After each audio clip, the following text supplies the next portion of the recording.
જય માતાજી, જય દ્વારકાધીશ. તો સ્વાગત છે તમારું આજના એક નવા બ્લોગમાં. તો અત્યારે જો અમે જાગીને બધા નાસ્તો ને એવું કરી લીધું છે. ના બાજુ જો આ સૂતી છે અને મારા મમ્મી પણ બધું કામ કરે છે.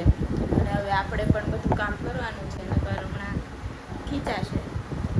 એટલે જો કપડાં ધોઈ નાખીએ અને આપણે બધું કામ કરી નાખીએ, પછી મળીએ. ફ્રેન્ડ બધું કામ કરીને ફ્રી થઈ ગયા છે ને રસોઈ પણ બનાવી નાખી છે. જો બધા બેસી ગયા છે જમવા. તો જો બધા બેસી ગયા છે જો જમવા. જો મેં બનાવ્યું છે આજે મગનું શાક, રોટલી અને સાથે કેરી. તો ચાલો અમે પણ બધા જમી લઈએ અને તમે પણ બધા જમી લો. મળીએ આપણે પછી. બન્યા રહેજો આગળના બ્લોગમાં. અમે થઈ ગયા છીએ બધું કામ કરીને જમીન બધા ફ્રી. અને આજે અત્યારે અમારે ખાતું શરૂ છે એટલે જો અમારા મમ્મી વયા ગયા છે ખાતે. અને તો ચાલો આપણે પણ ખાતે જઈએ અને ત્યાં જોઈએ. હમણાં થોડા દિવસથી રજા હતી તો આપણે જોઈએ કોણ કોણ કારીગર આવ્યા છે અને બધાને પૂછીએ કે કેવું ગયું એનું 5-6 દિવસનું વેકેશન. તો ચાલો આપણે જઈએ ખાતે.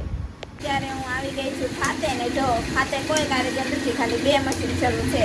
ચાલો એ બધાને પૂછવી કેવું ગયું એનું વેકેશન. કેવું ગયું તારું વેકેશન? બહુ મજા આવી ગઈ હો. શું કર્યું વેકેશનમાં? ખાધું પીધું જલસા હતા. મિની વેકેશનમાં તમે તમે શું કર્યું? અમારે વડોદરા જઈને ફૂલ મસ્ત કર્યો, મેળો જોયો ને મજા ગઈ.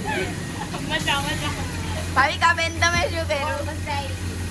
ઊંઘ કાઢી ઈ તો ઉતા જ છે નકરું. બસ શું પીવું ને ખાવું, બસ બીજું કાંઈ કર્યું?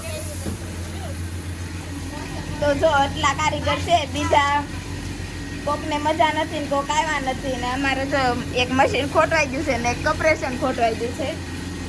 તો જો એટલા કારીગર છે ને જો મારા મમ્મી કટિંગ કરે છે. તે શું કર્યું વેકેશનમાં? મેં જલસા કર્યા, ખાધું પીધું ને પૂતા આટા માર્યા. તો અમે ફૂલ મોજ જ કરી છે વેકેશનમાં, ખાધું પીધું ને ફૂટા. તો ચાલો મેં કીધું જો શું કહો છો તમે? મેં પણ ખાધું પીધું ને મોજ ફૂટા જ સેવી નગરું, બીજું કાંઈ નથી કર્યું. તો ચાલો હવે થોડું કામ કરી નાખીએ. આપણે કટિંગ કરવાનું છે તો એ કટિંગ કરી નાખીએ અને પછી આપણે મળીએ. અત્યારે અમે આવી ગયા છીએ કંઈક બહાર, કેમ કે આજે છે મારી ફ્રેન્ડનો બર્થડે. જો એનો બર્થડે છે એટલે અમે આવી ગયા છીએ ડેરીડોને. કંઈક ઠંડુ પીવા માટે ડેરીડોને આવી ગયા છીએ. તો ચાલો હવે આપણે ઠંડુ પી લઈએ અને પછી આપણે મળીએ. આજે ખર્ચો કરાવવાનો છે આને જો ફૂલ ખર્ચે થઈ ગયો છે. તો ચાલો એને ખર્ચો આપણે કરાવી નાખીએ અને પછી આપણે મળીએ. અમે ડેરીડોનમાંથી જઈને ઝુડિયોમાં ગયા હતા. ઝુડિયોમાંથી જઈને જો ફાઇનલી અમે જ આવી છીએ ઘરે. ફૂલ ખર્ચો કરાવી દીધો છે જો આને. તો ચાલો હવે આપણે જઈએ ઘરે, પછી આપણે તમને મળીએ બધું.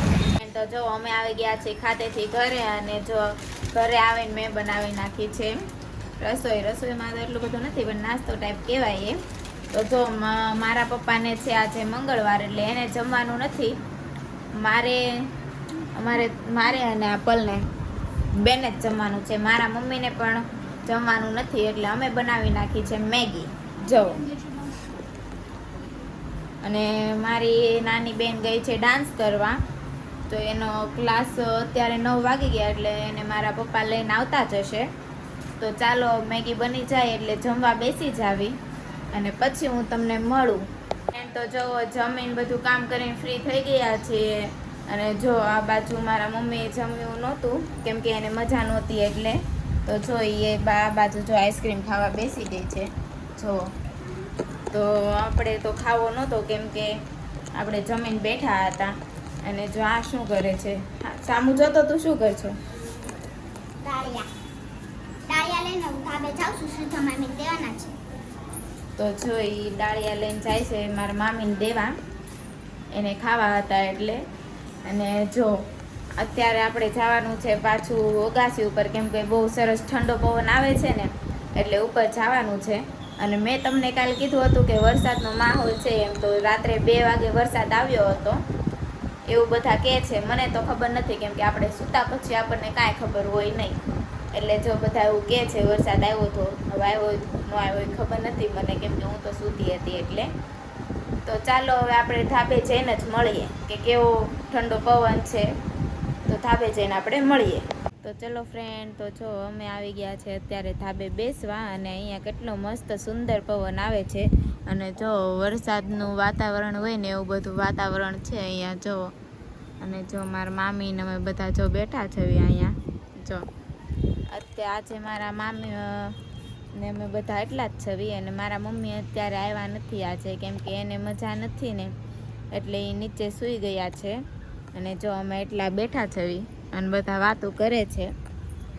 તો ચાલો આપણે હવે નીચે જઈને મળીએ. આપણે સૂઈ જઈશું. તો જય માતાજી, જય દ્વારકાધીશ, ગુડ નાઇટ. હવે મળશું આપણે બીજા બ્લોગમાં. ત્યાં સુધી લાઈક, શેર અને સબસ્ક્રાઈબ કરવાનું ભૂલતા નહીં.